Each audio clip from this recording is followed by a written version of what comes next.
ನಮಸ್ಕಾರ, ವನಶ್ರೀ ಚಾನಲ್ಗೆ ಸ್ವಾಗತ. ಹೊಸ ವಿಡಿಯೋ ತಂದಾಯಿತು. ಬನ್ನಿ, ಇವತ್ತು ನೀನಿರಲು ಜೊತೆಯಲ್ಲಿ ಸೀರಿಯಲ್ಲು ಹೇಗೆ ಮೂವ್ ಆಗುತ್ತೆ, ಏನು ಸ್ಟೋರಿ ನೋಡೋಣ. ಅದಕ್ಕಿಂತ ಮುಂಚೆ ನನ್ನ ವಿಡಿಯೋಕ್ಕೆ ಸಬ್ಸ್ಕ್ರೈಬ್ ಮಾಡಿಲ್ಲ ಅಂದರೆ ದಯವಿಟ್ಟು ಸಬ್ಸ್ಕ್ರೈಬ್ ಮಾಡ್ಕೊಳ್ಳಿ, ಹಾಗೆ ಒಂದು ಲೈಕ್ ಕೊಡಿ. ಮತ್ತು ಊರ್ಮಿಳನ ತಂಗಿ ಅಲ್ಲಿ ಪರ್ಫ್ಯೂಮ್ ಫಾರಿನಿಂದ ತಂದಿದ್ದಾಳೆ. ಆ ಫಾರಿನಿಂದ ತಂದಿರೋಂಥ ಪರ್ಫ್ಯೂಮನ್ನು ಕೃಷ್ಣಕ್ಕೆ ಕೊಟ್ಟಿದ್ದಾಳೆ. ಕೃಷ್ಣ ಬಲವಂತ ಮಾಡಿಕೊಟ್ಟಿದ್ದಕ್ಕೆ ಇಸ್ಕೊಂಡಿದ್ದಾನೆ. ಆದರೆ ಅದು ಅವನಿಗಿಷ್ಟ ಇಲ್ಲ, ಆದರೂ ಇಸ್ಕೊಂಡಿದ್ದಾನೆ. ಇವಳು ಬಲವಂತ ಮಾಡಿದ್ದಕ್ಕೆ ಇನ್ನೇನು ಮಾಡೋಕ್ಕಾಗಲ್ಲ ಅಂತಬಿಟ್ಟು ತುಂಬ ಬಲವಂತ ಮಾಡಿದ್ದಕ್ಕೆ ಇಟ್ಕೊಂಡಿದ್ದಾನೆ. ಈ ಕೆಲಸದವ್ರು ಇಬ್ಬರು ಇದ್ದಾರಲ್ಲ, ಇವರಿಬ್ಬರು ಅವಳಿಗೆ ಹತ್ತಿಸ್ಕೊಡೋದು. ಆಮೇಲೆ ರಾಧಾ ಆ ಕಡೆಯಿಂದ ಬರ್ತಾ ಇರ್ತಾಳೆ. ನೀವು ಕೊಟ್ಟಿರೋ ಪರ್ಫ್ಯೂಮನ್ನು ಪಾಪ ಹಳ್ಳಿಯಿಂದ ಬಂದವಳಲ್ವ, ಬೀದಿಲಿ 10 ರೂಪಾಯಿಗೆ ಮಾರೋಂಥ ಸೆಂಟ್ ಹಾಕ್ಕೊಳ್ಳೋಳು. ಇನ್ನು ಇದನ್ನು ಬಿಡ್ತಾಳೆ, ಹಾಕ್ಕೋತಾಳೆ ಅಂತ ಬ್ಯಾಡ್ ನ್ಯೂಸಾಗಿ ಮಾತಾಡ್ತಾ ಇರ್ತಾರೆ. ಅದನ್ನು ಕೇಳಿಸ್ಕೊಂಡು 3 ಜನ ನಗ್ತಾ ಇರ್ತಾರೆ.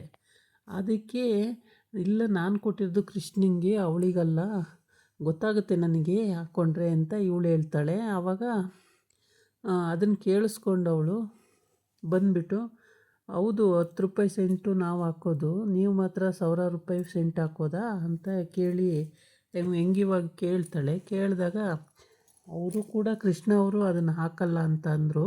ಅದಕ್ಕೆ ಆಮೇಲೆ ಏನು ಮಾಡಿದ್ಲು ಇವಳು, ಹೋಗ್ಬಿಟ್ಟು ರಾಧಾ ಅದನ್ನು ಕೆಲಸ ಮಾಡ್ತಾಳಲ್ಲ ಮನೆ ಕೆಲಸದವಳಿಗೆ, ಬಾತ್ರೂಮಿಗೆ ಸೆಂಟ್ ಹೊಡಿ ಅಂತ ಕೊಟ್ಟಳು.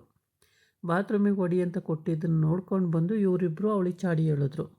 ಚಾಡಿ ಹೇಳ್ಬಿಟ್ಟು ಅವಳು ರಾಧಾ ರಾಧಾ ರಾಧಾ ಅಂತ ಮೇಲಿಂದ ಕೆಳಗೆ ಇಳಿದು ಬಂದು ನಾನು ಕೊಟ್ಟಿದ್ದು ಕೃಷ್ಣಗೆ ಸೆಂಟು, ನೀನು ಯಾಕೆ ಅದನ್ನು ಬಾತ್ರೂಮಿಗೆ ಸೆಂಟ್ ಹೊಡಿಯೋಕ್ಕೆ ಕೊಟ್ಟಿದ್ದೀಯಲ್ಲ, ಅಷ್ಟು ಕಾಸ್ಟ್ಲಿ ಸೆಂಟು, ನಿನಗಂತೂ ಅದು ವ್ಯಾಲ್ಯೂ ಗೊತ್ತಿಲ್ಲ, ಅದ್ರ ಬೆಲೆ ಗೊತ್ತಿಲ್ಲ, ತಂದಿರೋರಿಗೆ ಗೊತ್ತಿರುತ್ತೆ ಅಂತೇಳ್ಬಿಟ್ಟು ಬೈತಾಳೆ.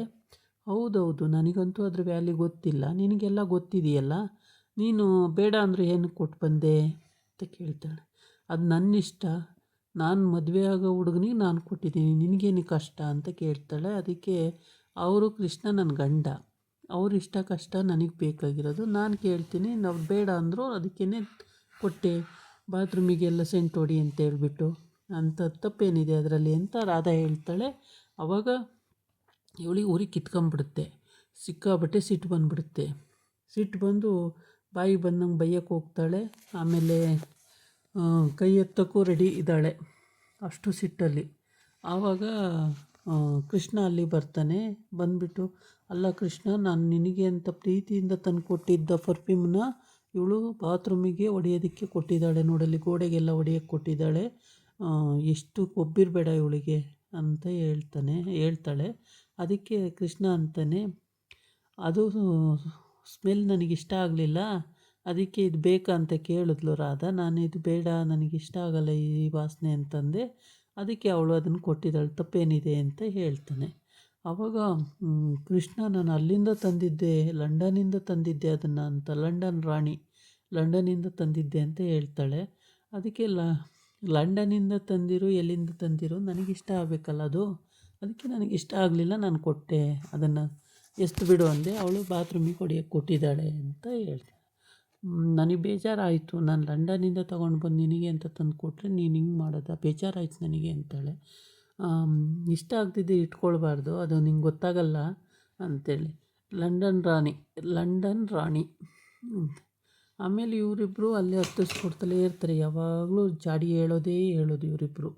ಅವಳಿಗೆ ಎಲ್ಲ ಹತ್ತಿಸ್ಕೊಡೋದು, ಅವಳಿಗೆ ಆಗಲಿ ಊರ್ಮಿಳಗೆ ಆಗಲಿ ಹತ್ತಿಸ್ಕೊಡ್ತಲೇ ಇರ್ತಾರೆ ಯಾವಾಗಲೂ. ಅಕ್ಕ ನೋಡಕ್ಕ, ನಾನು ಅಷ್ಟು ಕಾಸ್ಟ್ಲಿ ಗಿಫ್ಟನ್ನು, ಸೆಂಟು ಪರ್ಫ್ಯೂಮನ್ನು ತಂದು ಕೊಟ್ಟಿದ್ದೆ, ಅದನ್ನು ಕೃಷ್ಣ ಹಾಕ್ಕೊಂಡಿಲ್ಲ, ರಾಧಾ ಅದನ್ನು ಬಾತ್ರೂಮಿಗೆ ಹೊಡೆಯೋಕ್ಕೆ ಕೊಟ್ಟಿದ್ದಾಳೆ ಸೆಂಟನ್ನು ಅಂತ ಹೇಳ್ತಾಳೆ. ಅದಕ್ಕೆ ಊರ್ಮಿಳ ಹೇಳ್ತಾಳೆ, ಹೋಗಲಿ ಬಿಡು, ಇಷ್ಟ ಆಗದಿದ್ದಕ್ಕೆ ಏನು ಮಾಡೋಕ್ಕಾಗುತ್ತೆ, ಅವನಿಗೆ ಇಷ್ಟ ಆಗಲಿಲ್ವೇನೋ, ಅದಕ್ಕೇ ಆ ಸೆಂಟ್ ಬಾಟ್ಲು ನೋಡಿಕೊಂಡು ಅವಳು ನಗ್ತಾ ಇರ್ತಾಳೆ ರೂಮಲ್ಲಿ. ಅದೇನಕ್ಕೆ ಸೆಂಟ್ ಬಾಟ್ಲು ನೋಡ್ಕೊಂಡು ನಗ್ತಾ ಇದೆಯಾ ರಾಧಾ ಅಂತ ಕೇಳ್ತಾನೆ. ಅದಕ್ಕೆ ಅವಳು ಹೇಳ್ತಾಳೆ, ಅಲ್ಲ ಈ ಸೆಂಟ್ ಬಾಟ್ಲು ನೀವು ಉಪಯೋಗಿಸ್ತೀರಾ ಅಂತ ಕೇಳ್ತಾಳೆ. ನನಗದು ಸ್ಮೆಲ್ ಇಷ್ಟ ಆಗಲಿಲ್ಲ ಅಂತ ಅವನು ಹೇಳ್ತಾನೆ. ಆವಾಗ ಅದನ್ನು ತೊಗೊಂಡೋಗಿ ಬಾತ್ರೂಮಿಗೆ ಹೊಡೆಯೋಕ್ಕೆ ಕೊಟ್ಟಿರ್ತಾಳೆ. ಅಂದರೆ ಇವಳು ವ್ಯಂಗ್ಯವಾಗಿ ಏನೋ ಬಡವ್ರ ಮನೆ ಹುಡುಗಿ 10 ರೂಪಾಯಿ ಸೆಂಟ್ ತಗೊಳ್ಳೋ ಯೋಗ್ಯತೆ ಇಲ್ಲ ಅಂದಾಗ ಅದು ಕೋಪ ಬಂದೇ ಬರುತ್ತೆ ಯಾರಿಗಾದ್ರೂ. ಬೇರೆಯವರಿಗಾದರೂ ಸರಿ ಅವರಿಗಾದರೂ ಸರಿ ಕೋಪ ಬಂದೇ ಬರುತ್ತೆ. ಅದರಿಂದ ಅವಳು ಆ ಥರ ಮಾಡಿದ್ದು ತಪ್ಪೇನಿಲ್ಲ. ಊರ್ಮಿಳ ಹೋಗಲಿ ಬಿಡು, ಅವ್ರವ್ರ ಇಷ್ಟ ಅದು. ಬೇಕಂದರೆ ಅವ್ರು ಇಟ್ಕೋತಾರೆ, ಬೇಡ ಅಂದರೆ ಬಿಡ್ತಾರೆ. ಅವ್ರವ್ರ ಚಾಯ್ಸು, ನೀನು ಯಾಕೆ ಅದನ್ನು ಬಲವಂತ ಮಾಡೋದು ಅಂತ ಹೇಳ್ತಾಳೆ. ಆಮೇಲೆ ಹಂಗಲ್ಲ ಅಕ್ಕ, ನಾನು ಹಂಗೆ ತಗೊಂಬಂದೆ ಹಿಂಗೆ ತಗೊಂಬಂದೆ ಅಂತ ಏನೇನೋ ಹೇಳ್ತಾಳೆ. ಅದೇನು ಹೇಳಿದ್ರೂ ಊರ್ಮಿಳ ಅದಕ್ಕೇನು ತಲೆ ಕೆಡಿಸ್ಕೊಳ್ಳಲ್ಲ. ಹೋಗಲಿ ಬಿಡು, ಅದು ಸೆಂಟ್ ಅಲ್ವಾ, ಬೇಡ ಅನಿಸಿದರೆ ಬೇಡ. ಅದು ಎಲ್ಲರಿಗೂ ಇಷ್ಟ ಆಗಬೇಕಲ್ಲ ಸ್ಮೆಲ್ಲು. ಒಬ್ಬೊಬ್ರಿಗೆ ಒಂದೊಂದು ಥರ ಇಷ್ಟ ಆಗುತ್ತೆ, ಎಲ್ಲರಿಗೂ ಒಂದೇ ಥರ ಇಷ್ಟ ಆಗಲ್ಲ ಅಂತ ಹೇಳ್ತಾಳೆ. ಆಮೇಲೆ ಸರಿ, ಇನ್ಮೇಲಾದರೂ ಕೊಡುವಾಗ ಯೋಚನೆ ಮಾಡಿ ಕೊಡು. ಯಾರು ತಗೊಳ್ತಾರೆ ಯಾರು ಬಿಡ್ತಾರೆ ಅಂತ ಯೋಚನೆ ಮಾಡಿ ಕೊಡು. ಸುಮ್ಮನೆ ಎಲ್ರಿಗೂ ಸಿಕ್ತರಿಗೆಲ್ಲ ಕೊಡೋಕ್ಕೆ ಹೋಗಬೇಡ ಅಂತ ಹೇಳ್ತಾಳೆ. ಆಮೇಲೆ ಅಕ್ಕ ನೀವೇ ಹೇಳಿ, ಇಷ್ಟ ಆದರೆ ಇಟ್ಕೋಬೇಕು, ಇಲ್ಲಾಂದರೆ ಬೇಡ ಅನ್ಬೇಕಲ್ವ, ತಪ್ಪೇನಿದೆ ಅದರಲ್ಲಿ ಅಂತ. ಇಲ್ಲ ರಾಧಾ, ತಪ್ಪೇನಿಲ್ಲ, ಕರೆಕ್ಟು ನೀನು ಹೇಳಿದ್ದು. ಇಷ್ಟ ಆದರೆ ಇಟ್ಕೋಬೇಕು, ಇಲ್ಲಾಂದರೆ ಬಿಟ್ಬಿಡಬೇಕು. ನಮಗೆ ಇಷ್ಟ ಆಗಿಲ್ಲ ಅಂದರೆ ಅದನ್ನು ಇಟ್ಕೊಳ್ಬಾರ್ದು ಅಂತಾಳೆ. ಹೌದಕ್ಕ, ನೀವು ಕರೆಕ್ಟಾಗಿ ಹೇಳ್ತಾಯಿದ್ದೀರಾ, ಆದರೆ ಇವಳಿಗೆ ಅದು ಅರ್ಥ ಆಗ್ತಾಯಿಲ್ಲ. ನೀವು ಕರೆಕ್ಟಾಗಿ ನೋಡಿ, ಕರೆಕ್ಟಾಗಿ ಗೆಸ್ ಮಾಡಿದ್ದೀರಾ ನೀವು ಅಂತ ಹೇಳ್ತಾಳೆ ರಾಧಾ. ಆ ಒಳಗೆ ಇವಳು ಕುದೀತಾ ಇರ್ತಾಳೆ ಊರ್ಮಿಳ. ಹೊರಗಡೆ ತೋರಿಸ್ಕೊಳ್ಳಂಗಿಲ್ಲಲ್ಲ, ತೋರಿಸ್ಕೋತಾ ಇಲ್ಲ ಅಷ್ಟೇ. ಆದರೆ ಇದಾಗಿತ್ತು ಇವತ್ತಿನ ವೀಡಿಯೋ. ನಾಳೆ ಇನ್ನೊಂದು ವೀಡಿಯೋ ಜೊತೆ ಬರ್ತೀನಿ. ನಮಸ್ಕಾರ.